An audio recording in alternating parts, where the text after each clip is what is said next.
Boa noite, igreja. Vocês estão na paz do Senhor Jesus? Amém. Que bom estar aqui com vocês. Para quem está visitando a nossa igreja e não me conhece, eu sou o pastor Alfredo Dantas, eu sou pastor da Rede Branca aqui da nossa igreja. Sou pastor da juventude mais linda de todo o Rio de Janeiro.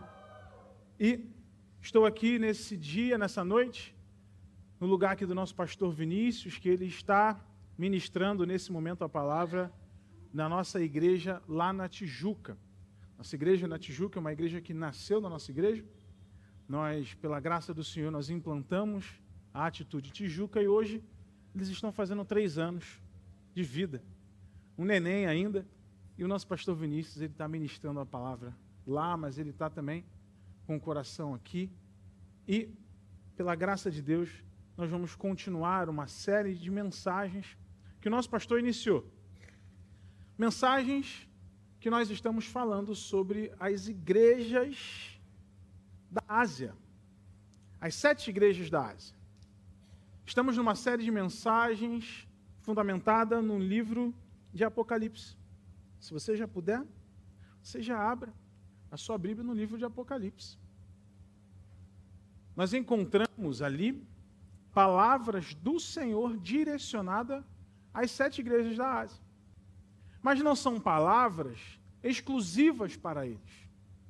São palavras que sim, mensagens, ou melhor dizendo, que é para a gente também. A Bíblia, ela é mais atual do que o jornal de amanhã. Então essa mensagem é para a gente, nós vamos aqui receber do Senhor algo que vai edificar as nossas vidas e que vai transformar a nossa vida para que a cada dia sejamos mais parecidos com Cristo. E para isso eu te convido a abrir Apocalipse, capítulo 3. Nós vamos no versículo 1. Apocalipse, capítulo 3, versículo 1. Quem já achou aí diz amém. Estou aqui orando por você que está procurando. Mas, se você quiser acompanhar, nós vamos projetar aqui atrás também. E assim diz a palavra do Senhor. Ao anjo da igreja em Sardes, escreva: estas são as palavras daquele que tem os 7 Espíritos de Deus e as 7 estrelas. Conheço as suas obras. Você tem fama de estar vivo, mas está morto. Esteja atento. Fortaleça o que resta e que estava para morrer, pois não achei suas obras perfeitas aos olhos do meu Deus. Lembre-se, portanto, do que você recebeu e ouviu. Obedeça e arrependa-se. Mas se você não estiver atento, virei como um ladrão e você não saberá a que hora virei contra você. No entanto, você tem em Sardes uns poucos que não contaminaram as suas vestes. Eles andarão comigo vestidos de branco, pois são dignos. O vencedor será igualmente vestido de branco. Jamais apagarei o seu nome do livro da vida, mas o reconhecerei diante do meu Pai e dos seus anjos. Aquele que tem ouvidos, ouça o que o Espírito diz às igrejas. Que o Senhor abençoe a exposição da sua palavra. A mensagem que nós estamos lendo, acabamos de ler nesse momento, é uma mensagem de Deus para a igreja de Sardes. Sardes havia sido uma capital de uma província chamada Lídia. Depois de um tempo, essa província, ela perde essa importância. E é justamente nesse momento em que essa cidade perde essa importância que ela recebe essa carta. E nós precisamos, para compreender um pouco mais a realidade que essa igreja vivia, vamos entender um pouquinho sobre essa cidade, sobre essa região. Sardes, ela foi uma região que iniciou o processo de tintura de lã. Então, de repente, se você está com uma roupa colorida, é porque veio contribuições dessa área. Sardes era uma região de metalurgia. A metalurgia foi desenvolvida pelo encouro de metais naquela região. No ano 17 depois de Cristo, houve um grande terremoto e a cidade ela foi praticamente destruída. E o imperador Tibério, ele ajudou na reconstrução dessa cidade. E é por isso que naquela cidade, após esse acontecimento, após essa perda de posto de uma grande capital, que inicia-se um culto ao imperador. Porque eles eram gratos ao imperador pela reconstrução que ele fez. Então Sardes, ele era um lugar, por conta de toda a sua história, por conta de toda a sua construção, ele era um lugar onde as pessoas amavam luxo. Ele era um lugar onde as pessoas procuravam para comprar artigos de luxo. Por exemplo, nós temos alguns irmãos, algumas irmãs aqui, que de repente vai ali, mensalmente em Paris, vai comprar uma bolsa, vai comprar um negocinho diferente, né? Se fosse na época, estaria indo em Sardes. Vai lá em Sardes, comprar uma Louis Vuitton do período antigo. E é nesse meio em que vive a igreja. No meio em que a cidade ela é totalmente voltada para ostentação e luxo. E como é uma cidade, ou melhor, uma igreja, dentro daquela cidade, tudo o que acontece na cidade, toda a realidade, toda a cultura da cidade, de uma certa forma, acaba influenciando aquela igreja. Então, toda essa cultura de ostentação e luxo também entra na igreja e faz com que os cristãos daquela igreja comecem a perder o seu coração. E é por isso que o início dessa mensagem da parte de Deus para a igreja de Sardes é uma revelação avassaladora. O Senhor diz: eu conheço as suas obras. E você tem fama de estar vivo, mas está morto. É uma afirmação muito dolorida para uma igreja. Todos acham que aquela igreja está viva. É como se o Senhor estivesse dizendo: ó, todo mundo acha que você está vivo, amado. Todo mundo acha que você é o bambambam, que você é maravilhoso, que você é incrível. Mas, Sardes, eu quero te dizer uma coisa. O que eles acham é uma situação. Mas a verdade eu sei. E a verdade é que você está morto.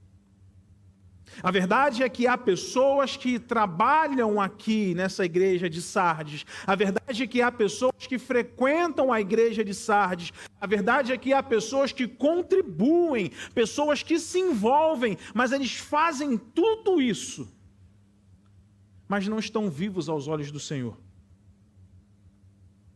Eu imagino a reação da igreja ao receber essa carta. Mas a pergunta é: e nós? Como que nós estamos? Será que eu e você, aos olhos de Deus, nós estamos vivos? Será que nós não receberíamos essa carta em que o Senhor escreveu a Sardes? Será que não poderia ser para a nossa igreja? Por isso, que nessa noite nós vamos meditar a partir de um tema, que é: seja vivo aos olhos de Deus. Esse é o nosso objetivo. Sairemos daqui ainda mais vivos aos olhos de Deus. E talvez você se pergunte: pastor, como é que eu faço isso? Como que eu posso ser vivo aos olhos de Deus? Primeira instrução: saiba distinguir religiosidade e conversão. Saiba distinguir religiosidade. Eu estou com uma dificuldade de falar essa palavra. Religiosidade. O inimigo tenta, mas não vai conseguir. Você tem que saber diferenciar esse negócio que eu não vou falar de novo, não. Meus amados, mortos também cantam. Mortos, eles também vão para a cela. Mortos voam ministerialmente. Sabia que dá para fazer isso?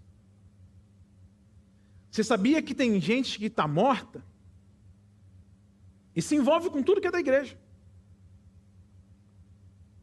mas faz isso por conta de um pragmatismo religioso? Faz tudo isso por conta de um sistema que é praticamente automático para ele. Porque se não fizer, isso acaba ferindo um drama de consciência da própria pessoa. E em algumas situações, faz por comodismo. Cresceu na igreja. A família serve. Todo mundo faz. Então eu vou fazer também. Mas eles fazem, eles vão, eles frequentam o ambiente, eles contribuem, eles ocupam um lugar, mas não fazem isso porque eles estão vivos para o Senhor. O versículo 1 diz: ao anjo da igreja em Sardes escreva: estas são as palavras daquele que tem os 7 Espíritos de Deus e as 7 estrelas. Conheço as suas obras. Você tem fama de estar vivo, mas está morto. O morto aqui, ele estar morto, ele significa desprovido de um poder espiritual. Você faz isso tudo, mas você não está conectado espiritualmente com um Deus que você diz servir. Com um Cristo que você canta, que era e é e há de vir. Você canta, você serve, você ocupa o espaço, mas você está desconectado com o alvo da sua adoração. Ou seja, estamos mortos espiritualmente.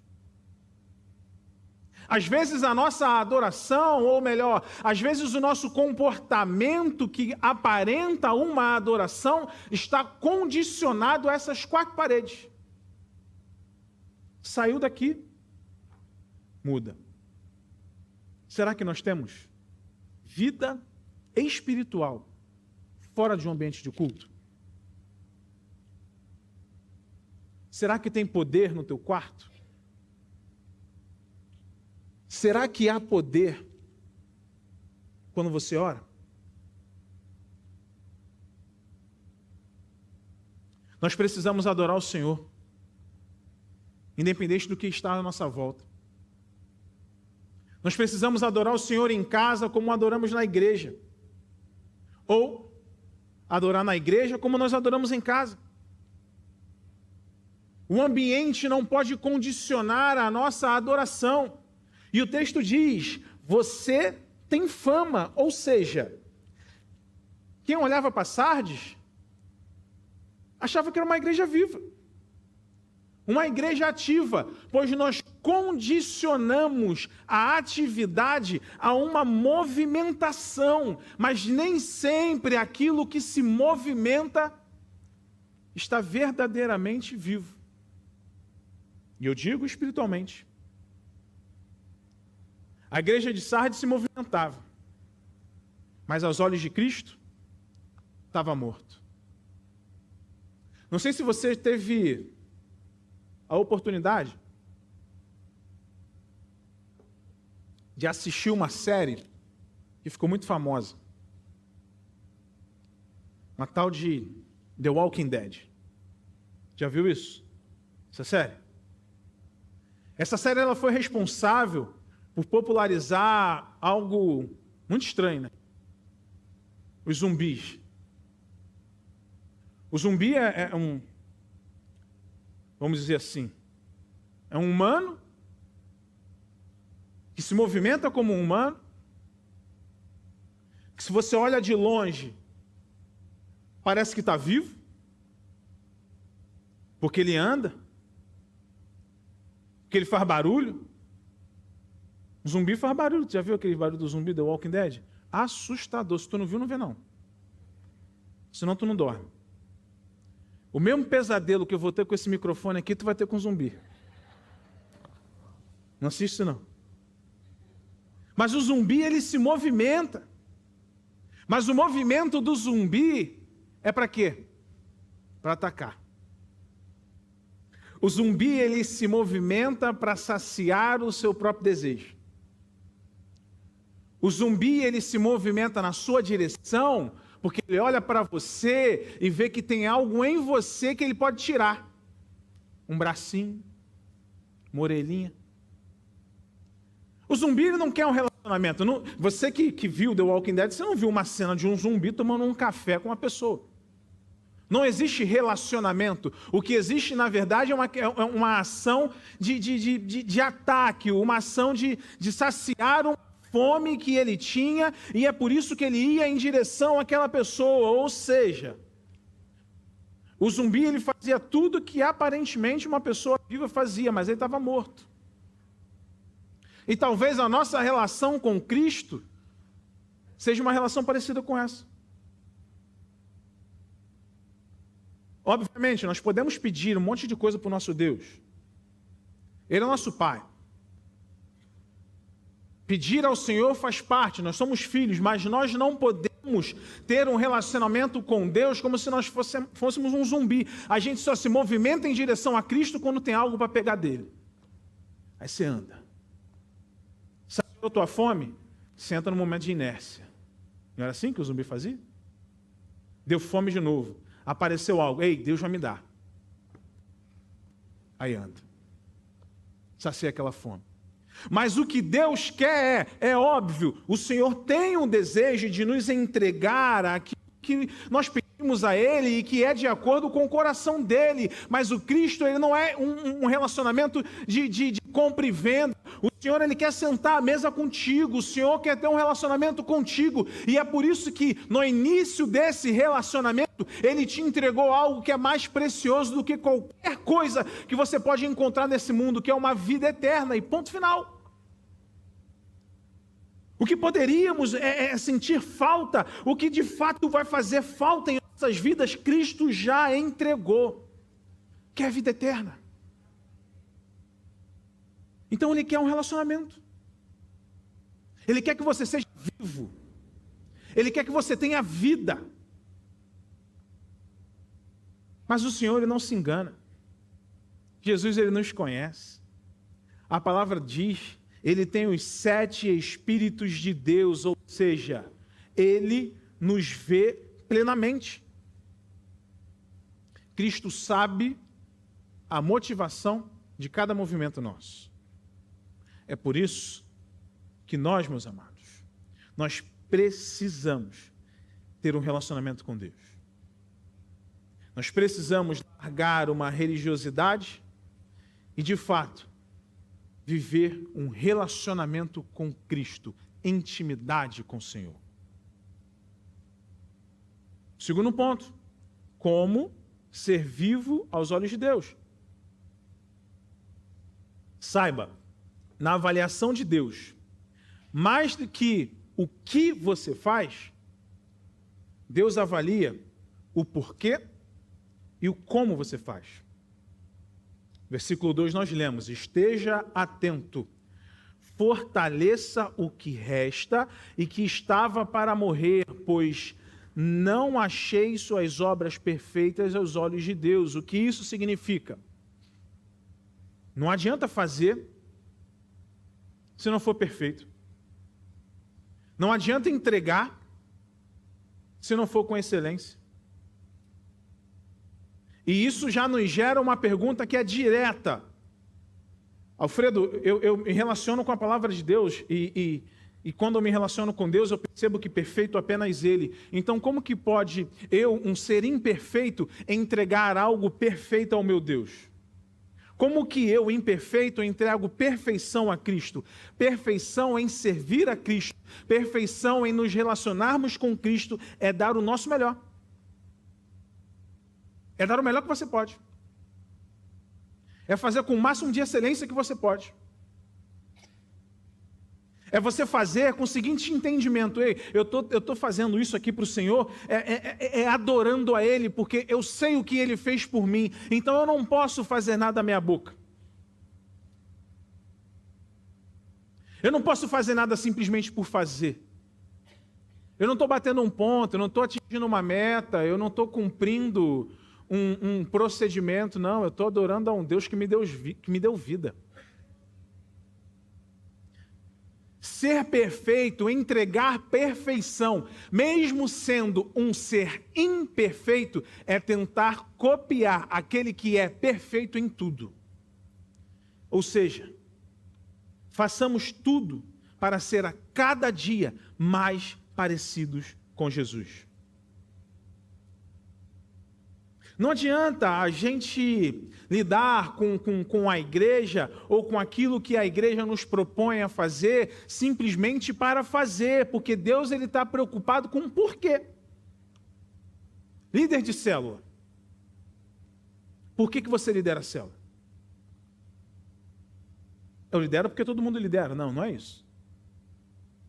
Aceitamos o compromisso, e eu aceitei em 2019 um compromisso de liderar a minha célula, porque eu passei a entender que eu precisava entregar para o outro aquilo que Deus tinha me dado. E a melhor maneira de fazer isso é criando um relacionamento com aquele que tem fome. Então, calma aí, os meus liderados, eles querem caminhar mais com Cristo, eles querem receber daquilo que Cristo te entregou. Então, é por isso que eu vou liderar uma célula. Por gratidão. Por obediência, por amor. Mas também não é só o porquê, é como. Porque talvez para você já lidera uma célula há muitos anos. Já está fácil. Tua célula é na quinta.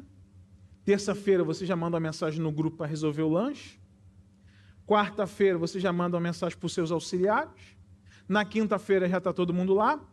Aí já tem o teu auxiliar que está contigo há tanto tempo, que ele já sabe até a maneira certa que o teu cachorro gosta de ser tratado, e aí ele trata o teu cachorro direitinho, fica tudo direitinho, tudo certinho, a célula acontece, aí beleza, aí às vezes é na sua casa, aí você já tem alguém que já limpa ali para você, gente, está tudo muito fácil.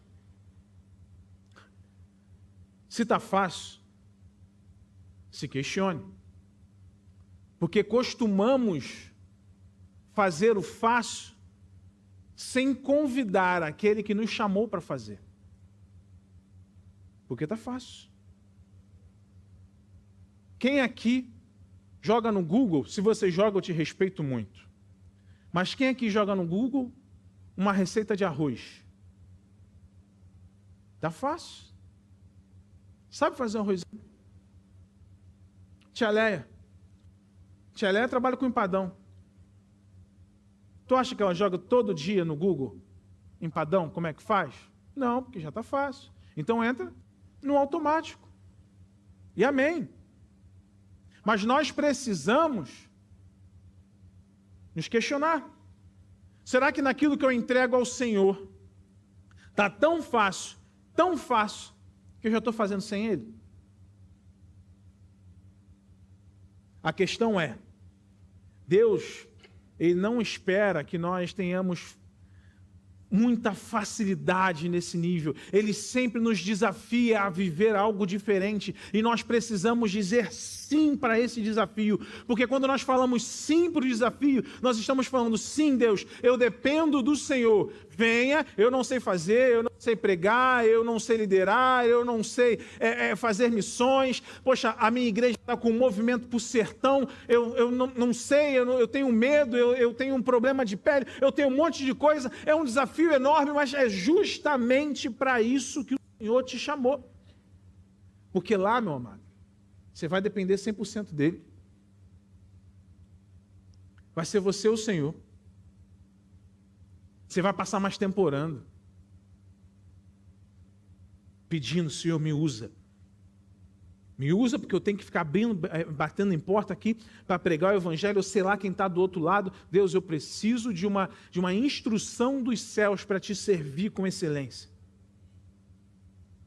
No meio do desafio é que a gente busca o Senhor de uma maneira que nós nunca buscamos antes, e é daí que vem aqueles testemunhos. Ei, eu vivi algo com o Senhor que eu nunca tinha vivido antes.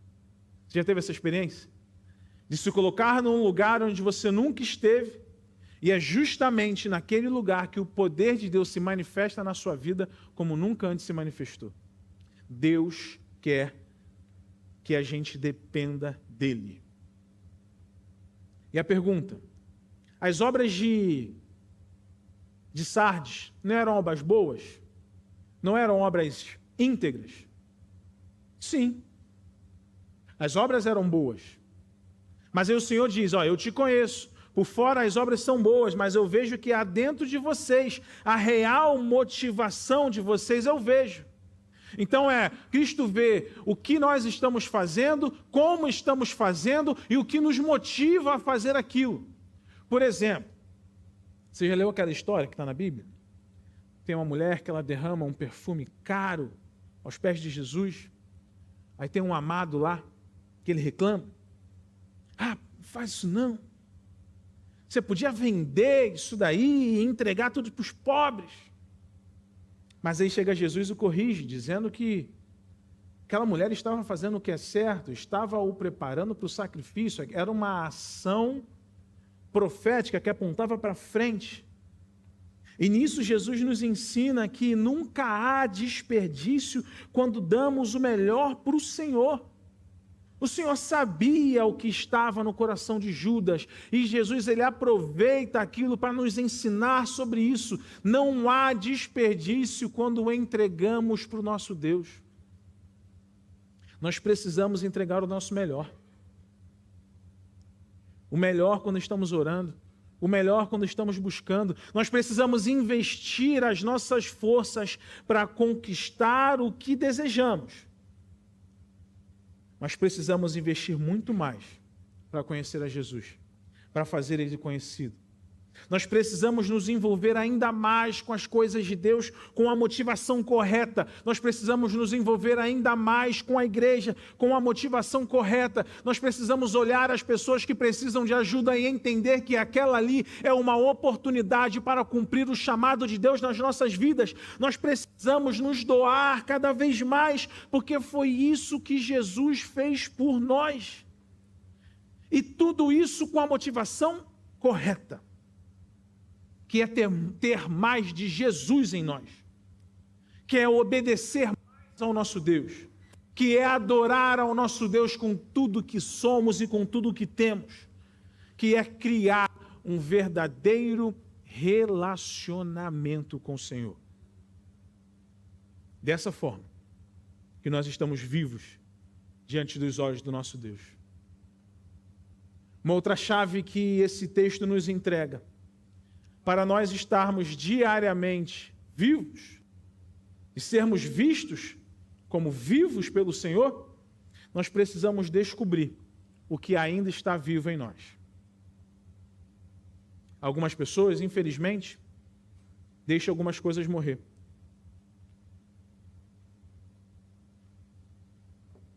Você já viveu uma situação em que você deixou morrer o seu desejo de adorar o Senhor? Você está no culto, você olha à sua volta, todo mundo de pé louvando, clamando, e às vezes a gente não canta, a gente está no telefone, a gente está com o nosso pensamento longe. Isso é porque o nosso desejo de adorar o Senhor morreu. Às vezes passamos por situações, momentos da vida, que o desejo de orar se esfria. Não oramos em casa. Às vezes o pastor, o irmão faz um apelo no culto. E o Senhor está falando com você naquele momento, mas não vou orar por isso não vou até a frente não. Porque o desejo de orar já se esfriou. Às vezes nós não queremos mais vir à igreja, porque se esfria a vontade de me relacionar com o meu próximo. Esfria o desejo de convidar alguém, de compartilhar o evangelho com alguém. Mas aí no versículo 2 a gente vê, esteja atento, é isso que a gente lê. Esteja atento. Não importa o que já morreu, mas fortaleça o que te resta. Fortaleça aquilo que está para morrer. Fortalece isso. O que ainda tem dentro de você que não morreu? O que está aí dentro que ainda está vivo? O que está aí dentro que ainda te mantém quente? Porque se você investir nisso que está quente aí dentro, ele vai aquecer todo o resto. Pastor, o que você quer dizer com isso? De repente você tem aí dentro de você uma vontade absurda de falar. Você gosta de falar. Quem conhece aquele irmão que fala pra caramba diz amém aí? Misericórdia. Às vezes as pessoas têm uma vontade enorme de falar. Mas infelizmente começam a falar sobre coisas que não convêm. Sabe aquele papo chato? O irmão parece um jornal barato, que só vem escândalo. É o tiroteio, é a doença. Aí dando a falar, né? Fala. Ei, pô pastor, eu sou esse tipo de pessoa. Se você é esse tipo de pessoa, irmão, então o desejo de falar ainda está quente dentro do seu coração. Sabe o que você precisa fazer? Serve na recepção da nossa igreja. E aí quando você chegar lá, você vai receber uma pessoa que quer conhecer a igreja, aí você dando a falar de tudo aquilo que você viveu dentro dessa igreja. E você vai ver que aquela pessoa começa, meu Deus, você viveu isso tudo, você vive missões, a igreja está no sertão, a igreja está na África, a igreja tem uma ação, tem isso tudo. E olha, calma aí, que eu gosto muito de falar, e eu preciso falar para você que minha igreja faz isso, ei. Isso vai esquentar o teu coração e o do próximo. De repente, você é uma dessas pessoas que quando andam pelas ruas da Zona Sul do Rio de Janeiro, vem uma pessoa em situação de rua e teu coração te entristece. Eu acredito que todos nós ficamos tristes. Mas tem algumas pessoas que não conseguem dormir por conta disso. Tem algumas pessoas que se sentem constrangidas quando andam na rua, veem pessoas pedindo pedaços daquilo que sobra e quando chega em casa vê a abundância que vive em Cristo Jesus por conta da tua despensa. Se é isso que queima no seu coração, irmão, vem servir na ação social da nossa igreja. Vem para cá. Vem para cá. Está com as nossas irmãs formando cesta básica. Atendendo as pessoas. Porque se é isso que está aquecido dentro de você, permita com que essa chama chegue a lugares que você nunca imaginou. E talvez a sua igreja é o combustível para que você, que talvez esteja com algumas partes da sua vida, da tua adoração morta, talvez a sua igreja é o local em que o Senhor te colocou para que você pegue fogo em Cristo Jesus. De repente, talvez, você é um pouco, entenda bem o que eu vou falar, você é chato igual a mim, eu sou um pouco chato, eu vejo algumas séries assim, aí eu fico, teve um erro aqui, hein? O cara tá com aquela camisa, agora tá com outra. Às vezes eu estou assistindo alguma coisa ao vivo na internet, né? Aí você fica, o microfone do cara tá ruim. Parece aquele pastor da minha igreja desenrolado com o microfone. Tem alguma coisa estranha naquilo ali. Você tem um olhar um pouco mais técnico. Porque você quer entregar excelência, ou você pelo menos cobra excelência em tudo aquilo que é apresentado para você. E se isso está quente dentro de você, meu amado, seja bem-vindo à técnica da sua igreja. Sirva na câmera. Sirva na iluminação. É isso que está quente dentro de você? Então permita com que através disso você produza algo que vai glorificar o nome do Senhor. E que isso vai ser a ignição para que todo o seu corpo queime por Cristo Jesus. A verdade é, há algo em você que ainda não morreu. Há algo, tem alguma coisa de Deus aí em você. Tem uma história de um rapaz que, amigo meu, totalmente avesso à Bíblia, à igreja, não gostava de nada, não tinha relacionamento com nada.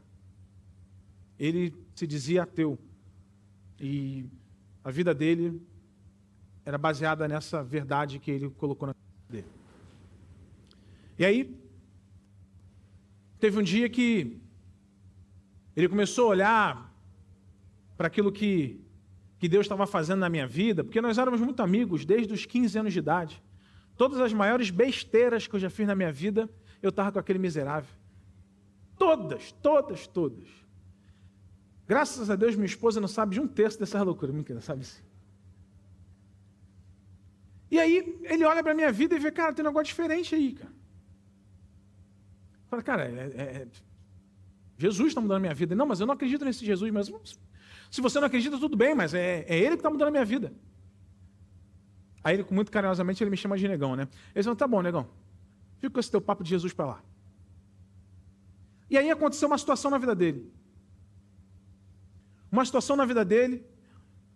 Ele falou assim, pô, negão, eu olho para a tua vida, tem um monte de gente preocupada contigo. Eu vejo aí que tu posta aí no teu Instagram. Toda semana tu está com um grupo de pessoas lá, as mesmas pessoas na mesma casa. Aí vocês fazem festas de aniversário para um para o outro, ajuda a fazer a mudança um do outro. Pô, eu fiquei sabendo daquela história lá que tu foi parar no hospital porque a menina da tua cela estava grávida, teu neném, aí ela ligou para você. Pô, o que é isso aí, cara? Eu falei, cara, é Jesus. Ele falou, ó, quero saber muito desse Jesus não, mas eu quero entender um pouquinho desse amor que vocês vivem. Ah, meu amigo, era o que precisava. Ele só queria comunhão. Ele só queria alguém para sentar à mesa, compartilhar do pão e ter a liberdade de contar as suas derrotas e abrir as suas dores.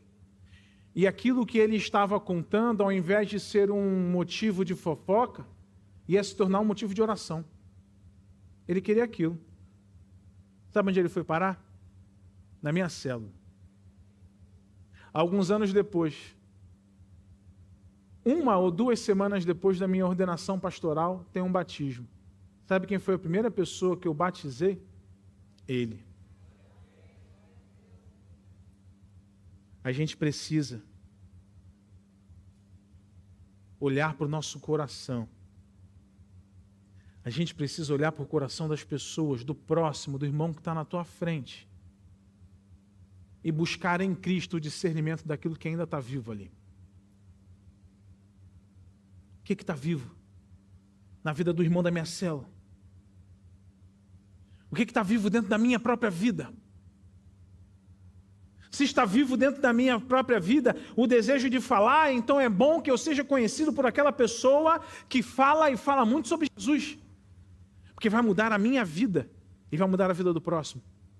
Se está dentro de mim aquele desejo, eu gosto muito de cozinhar e eu sou apaixonado por isso, e a única coisa que está viva dentro de mim é o desejo de cozinhar, então cozinhe para o pastor, ou seja, cozinhe para Jesus. Cozinha para Jesus, para a sua célula. Convide o irmão para compartilhar com você um arroz, feijão, purê de batata, uma carne moída, uma farofinha. Ah, mas eu gosto muito de servir as pessoas. No meu trabalho eu sou aquela pessoa que fica, e aí, quer um cafezinho? E aí, quer uma água? E aí, tá tudo bem? Poxa, se precisar da minha ajuda, estou aí. Então sirva na sua igreja, porque isso está vivo dentro de você. E seja conhecido por aquele que não mede esforços para servir a Cristo. Se você gosta de administrar, nossos irmãos de exata, administre para o Senhor. Se você é casado e você é aquele que há 30 anos você vai a casamentos e todo casamento você chora, de repente o Senhor está te chamando para ministrar um curso sobre casamento, então comece a treinar para isso. Há algo em você, ainda restou algo em você de Deus, e Ele quer usar isso para que você se envolva, para que você se aqueça, para que você comece a se mexer dentro do reino dEle. E, meu amigo, quando você colocar isso em prática, o Senhor vai olhar para você e falar, ei, aquele ali está vivo. Há vida naquela pessoa. Uma outra chave que esse texto nos entrega, como ser vivo aos olhos de Deus. Pare de criticar os maus exemplos. E lembre-se que ainda há muitas pessoas boas para serem imitadas. Versículo 4. No entanto, você tem aí em Sardes uns poucos que não contaminaram as suas vestes. Eles andarão comigo, vestidos de branco, pois são dignos. Uma verdade é indiscutível. Tem muita gente complicada ao nosso redor. Não aqui na igreja, mas na nossa vida. Tem muita gente complicada. Tem muita gente que precisa de ajuda. Tem muita gente que precisa de um toque, de um discipulado, de um cuidado, de uma instrução. E nesse grupo de pessoas que precisam de um cuidado, de uma instrução, de uma orientação, eu me incluo. E talvez você se inclua. De repente eu sou o complicado da vida de alguém. Será, amor? Acho que não. Mas nós não podemos vir para a igreja e olhar simplesmente para aquilo que é complicado. Porque quando nós nos tornamos expert em criticar, nós experimentamos algemas invisíveis. Porque a crítica é uma algema. A partir do momento que você critica algo, parece que o teu foco não sai daquilo ali. Você fica olhando para aquilo ali e pouco importa o que está acontecendo ao redor. Você só consegue olhar para aquilo ali. Sabe quando você compra uma roupa nova? Aí você vai olhar para a sua roupa, tem um pontinho preto na sua roupa branca. É como se desvalorizasse todo o branco que está ao redor. Porque os seus olhos estão voltados para aquele ali que está preto. Para aquilo que está manchado. Eu tenho uma camisa verde, linda, ganhei de um discípulo meu. Vocês acreditam que tem uma gotinha de cloro na parte de trás da blusa? Eu não consigo mais usar. Porque eu olho para ela, eu lembro do cloro. E é como se os meus olhos estivessem presos naquilo. Eu encontrei algo para criticar e eu não consigo tirar os meus olhos naquilo ali. Eu encontrei algo esquisito e eu não consigo parar de falar daquilo. Eu encontrei um irmão complicado e aquele irmão não sai da minha cabeça. Eu tive um desentendimento com a pessoa e às vezes esse desentendimento é um episódio de toda a sua semana. Em toda a sua semana você foi abençoado, você comeu uma comida gostosa, você viu um quadro legal, o seu filho disse que te ama, você tirou uma boa nota na prova, o seu vizinho arranjou um emprego novo, a sua avó saiu do hospital, tudo de maravilhoso aconteceu ao seu redor, mas chega ao final de semana e você está algemado naquilo de ruim que aconteceu na sua vida. Ei, meus amados. No nosso trabalho, no seu trabalho, no meu trabalho, eu durante muito tempo trabalhei como corretor de imóveis. Eu sentava numa sala e compartilhava ali com 7, 8 pessoas. Tinha uns amigos ali que só pela misericórdia. Mas, fazer o quê? É meu trabalho. Eu não posso sair dali. É dali que eu recebo meu salário, é dali que eu pago as coisas que eu quero consumir, é dali que vem o meu sustento, é dali que enfim. Mesmo 90% sendo complicado, eu não posso sair. Eu tenho que focar naqueles 10% e me manter ali. Eu tenho que focar naquele pouquinho que me sustenta ali e eu tenho que ficar ali. Aqui, na igreja, a gente não tem salário. Aqui na igreja, você não vai vir aqui porque não. Puxa vida. Conheci o pastor Alfredo. Ô cara chato.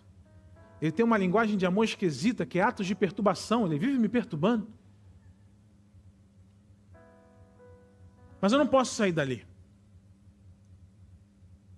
E não é porque eu recebo um salário, é porque eu sou membro de um corpo. E se um membro se desconecta do corpo, ele morre.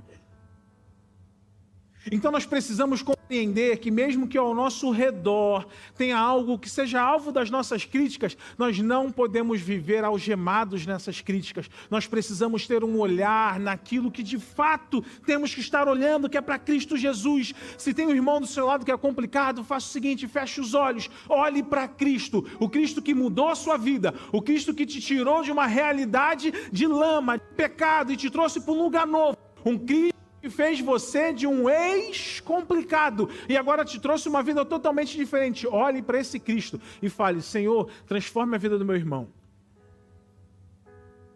Eu não vou sair daqui, Jesus, até o Senhor transformar a vida do meu irmão.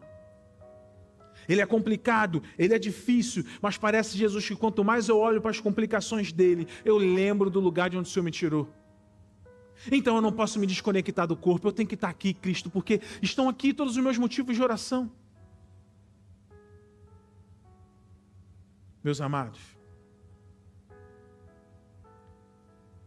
independente de todas as complicações, independente de todas as discordâncias, nós precisamos olhar para aquilo que nos une, que é Cristo Jesus. Independente de todas as nossas convicções, culturas, instruções, manias. Um irmão gosta de uma coisa, um outro irmão gosta de outra, mas existe algo que nos une, que é Cristo Jesus.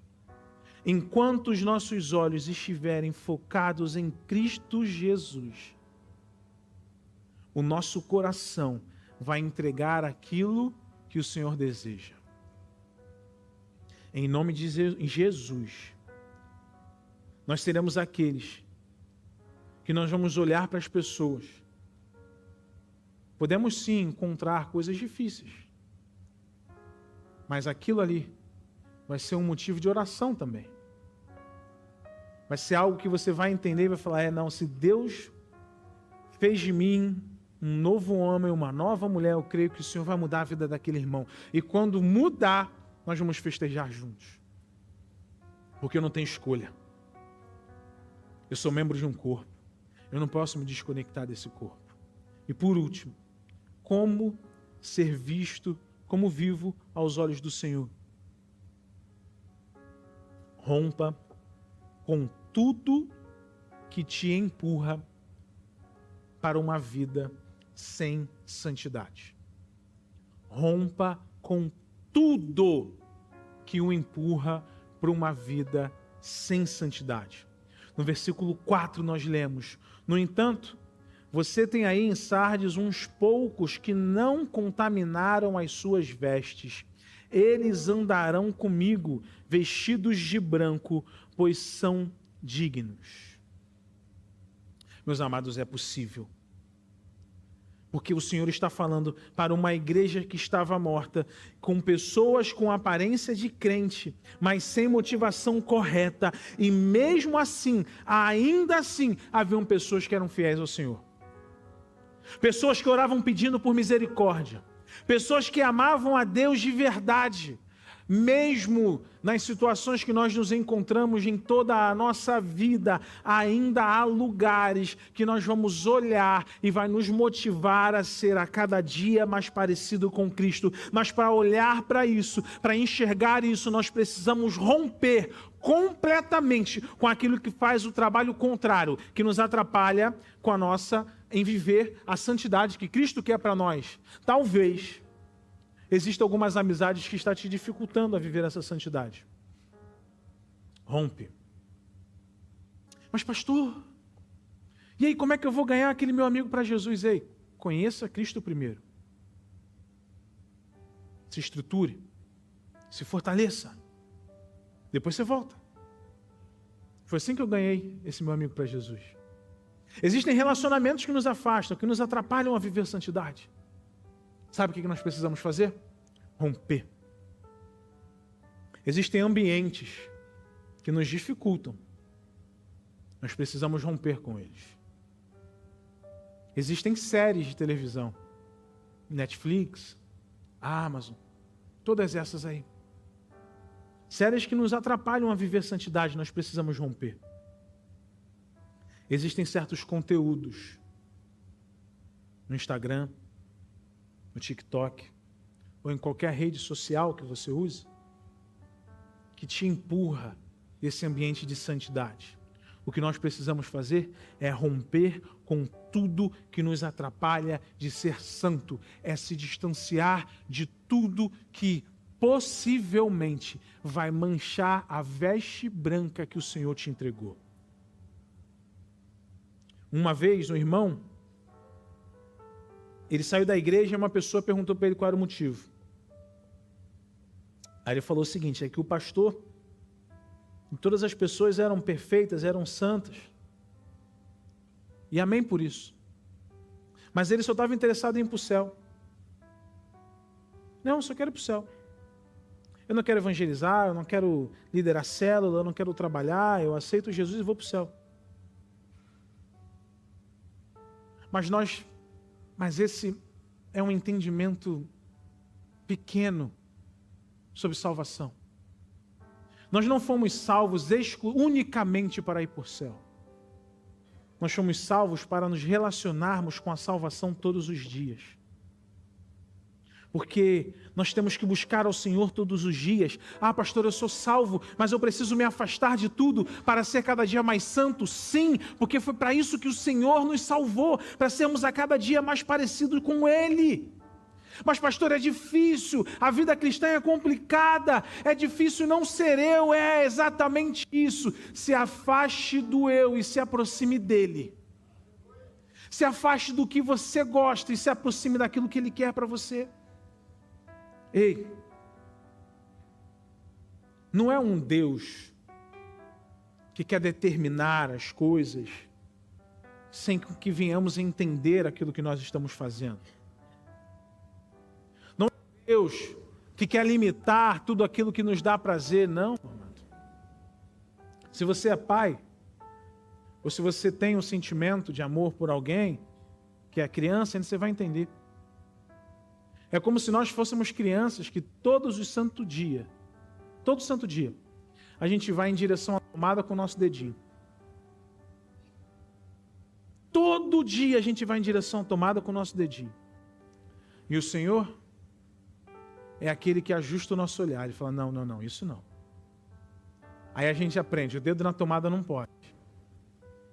Mas aí daqui a pouco você começa a querer correr e descer a escada correndo. Aí você, não pode. Não é por aí, meu filho, você vai se machucar. Não faça isso. Vá nessa direção aqui. Aí você, beleza, você aprendeu que o dedo na tomada não pode. Você aprendeu que sair correndo e descer a escada não pode. E aí agora você é aquele que quer comer sozinho. Sabe criança quando quer começar a comer sozinho? Aí pega a faca, pega o garfo. Não, calma. Antes de pegar o de metal, brinca com esse aqui de plástico. Aí pega a colherzinha de plástico. Aí pega o copinho de plástico. Por quê? Porque nós temos um pai que nos ama. Ele vira pra gente e fala, ei, não. Por aí não. Eu sei que ao seu redor, filho, tem um monte de gente fazendo desse jeito, mas não é por aí não. Se afasta de tudo isso que te empurra de fazer dessa maneira e olhe para cá. É dessa maneira que você precisa fazer. Mas Senhor, está todo mundo fazendo desse jeito. As pessoas para fechar um contrato, elas têm que fazer assim. As pessoas para alcançarem um sucesso, têm que fazer desse jeito. Pastor, Senhor, para ter um sucesso na vida, a gente tem que fazer, está todo mundo andando nessa direção. Todo mundo dirige sem cinto de segurança. Todo mundo não está nem aí para esse negócio de imposto. Todo mundo corrupto. Então eu vou fazer. Aí Jesus falou para a gente, não, calma aí. Sai desse ambiente. Não olha mais para aí, não. Para com esse comportamento. Olha para cá. Olha para mim. Mas Jesus, você faz de um jeito diferente, mas é assim que você tem que fazer. Mas eu tenho liberdade de fazer diferente? Tem. Mas se você quiser colher algo diferente, você precisa plantar outra semente. Então faz isso aqui, filho. Rompe com todas essas coisas. Rompe com tudo isso. Deixa eu te entregar uma nova vida. Deixa eu te entregar algo novo. Deixa eu transformar a sua casa. Mas Deus, todo mundo trata a esposa assim. Ei, calma aí. Deixa eu te ensinar como é que faz. Mas Senhor, todo mundo faz assim com seus filhos. Não. Você vai fazer desse jeito. Mas Deus, todo mundo trabalha dessa forma. Você vai romper com tudo isso. E quando as pessoas olharem para você e verem os frutos do seu casamento, e verem o comportamento dos seus filhos, e verem a paz que você vive, eles vão te perguntar o que você faz, e você vai dizer o seguinte: eu não faço nada. Eu sou dependente de um Deus que me instrui em tudo. E eu simplesmente decidi romper com tudo aquilo que me afasta do que Deus quer para mim. De repente o Senhor te trouxe para cá. Te trouxe para cá para justamente trocar as vestes. Tirar essas vestes. Vai te dar vestes brancas. Novas vestes. E daqui para frente, você vai andar como aquele que não quer manchar as suas vestes. E a cada passo você vai falar: Senhor, para onde? Para cá. Senhor, eu não quero sujar, então vai para cá. Deus, está todo mundo indo para lá. Não, mas se eu for para lá, vai te sujar. Vem por aqui. E em nome de Jesus, nós vamos manter as nossas vestes brancas até que Jesus volte e nos busque para ter uma vida eterna com Ele. Pastor, mas como é que eu faço para trocar de vestes? Como é que eu faço para começar esse caminho em que é na contramão do mundo, nesse caminho em que Deus vai olhar para mim e vai ver que eu realmente estou vivo? O primeiro passo é aceitá-lo como o Senhor da sua vida. O primeiro passo é aceitá-lo como o seu Salvador. O primeiro passo é aceitá-lo como seu Pai. Ele morreu por mim. E Ele também morreu por você. O sangue que lavou as minhas vestes quer lavar as suas. O Deus que direciona os meus passos quer direcionar os seus. O Deus que mudou a vida do irmão que está sentado do seu lado quer mudar a sua vida também. O Deus que olha para a igreja de Sardes e vê: ei, você tem fama de que está vivo, mas está morto. É o Deus que quer olhar para a igreja da Atitude Zona Sul e falar: ei, vocês leram a carta que eu escrevi e verdadeiramente vocês estão vivos. O primeiro passo é uma oração. Basta apenas uma oração e tudo muda. Tão simples assim, pastor? Sim. Porque o sacrifício que era necessário, Cristo já fez. Então eu convido todos vocês a fecharem os seus olhos, inclinarem a sua cabeça. E que vocês começassem a refletir. Se recebêssemos uma carta do Senhor, estaríamos descritos como vivos ou mortos? Gostaria que você refletisse nesse momento do que há dentro de você que ainda está vivo. Que você refletisse nesse momento em quem ou qual o ambiente que precisamos nos afastar. Que você refletisse nesse momento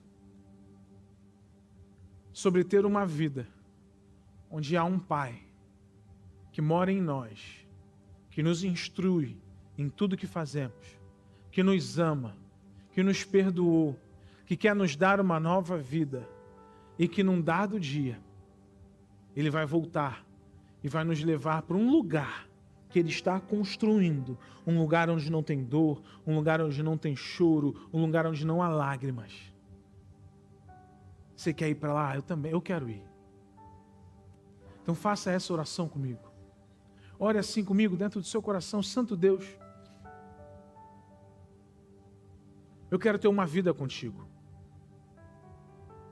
Eu quero ter a minha vida transformada pelo Senhor. Pai, se há algo morto dentro de mim, eu peço que o Senhor traga a vida nesse momento. Senhor, eu te reconheço como o meu Pai.